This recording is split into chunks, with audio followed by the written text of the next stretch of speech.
You're driving when the check engine light pops on. Don't panic. Let's quickly explain the P0449 code.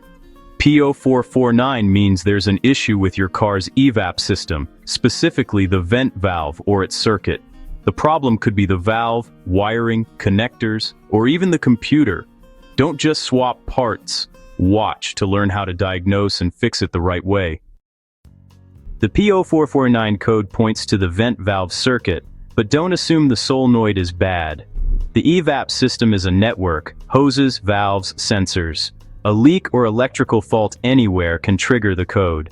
People often waste money replacing the solenoid, only to find the problem persists. Sometimes it's just a cracked hose, loose connection, or even a faulty gas cap. Think like a detective. Start with the simplest, cheapest fixes first. We'll use a logical process to pinpoint the real issue. No wasted parts, no wasted cash. Our first step: check the easiest, most overlooked culprit. Let's head to the back of the car. Step 1. Check your gas cap. It's simple, but a loose or damaged cap is a top cause of EVAP codes like P0449. Even a small crack or a cap that isn't tight can trigger your check engine light. Make sure it's tight. Listen for the click. That click means it's sealed. If you don't hear it, the cap might not be working. If it was loose, tighten it, clear the code, and drive a few days. Sometimes that's all it takes for the light to turn off. If the light stays off, you've fixed it for free. If not, inspect the cap for cracks or a worn rubber seal. A cracked or hard seal can't hold pressure. If the cap is loose or damaged, replace it with a quality one. Don't skip this step. It's a quick, cheap fix that solves more problems than you'd think. If your gas cap is fine but the problem persists, it's time for a quick visual inspection of the EVAP system. This can catch simple issues before they become expensive repairs. Trace the hoses from the fuel tank to the charcoal canister and up to the engine bay. Look for cracks, splits, or loose connections, especially at bends and joints.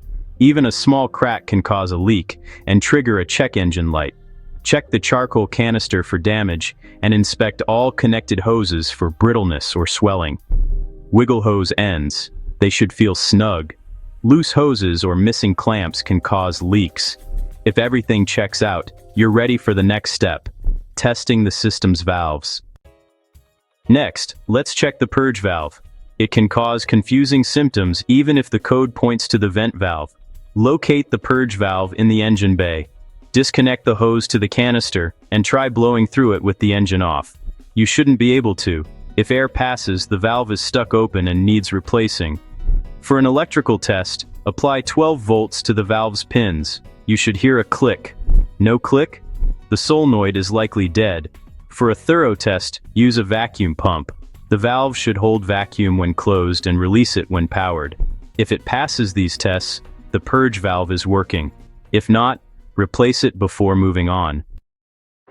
If the cap, hoses, and purge valve are fine, focus on the vent valve circuit. The vent valve is often exposed to the elements, making its wiring and connector prone to corrosion.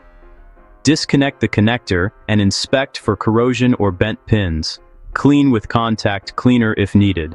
Check the wiring for cracks, chafing, or animal damage. Tug gently on each wire. If one pulls out, you've found a broken connection. Use a multimeter to check for power at the connector with the ignition on. One pin should read 12 volts. No power? You may have a blown fuse or broken wire upstream. Only after confirming wiring and power should you suspect the vent valve itself. Let's recap the smart diagnostic process. 1. Check the gas cap, tighten or replace if needed. 1. Inspect all EVAP hoses and the canister for cracks or loose connections. 1. Test the purge valve, mechanically and electrically. 1. Inspect the vent valve's wiring and connector for corrosion or damage. 1. Use a multimeter to verify power and ground at the vent valve. Only after all these checks should you consider replacing the vent valve solenoid. This step-by-step approach saves money and ensures you fix the real problem. Diagnose, don't guess. That's how you tackle a P0449 code the right way. Don't just swap parts, diagnose with logic and save yourself time and money. The skills you've learned here apply to many car problems, not just EVAP codes. Replace panic with confidence. You can fix this. Every repair you do builds your knowledge and saves you cash. Share your results in the comments and subscribe for more DIY car fixes. Until next time, keep learning and keep fixing.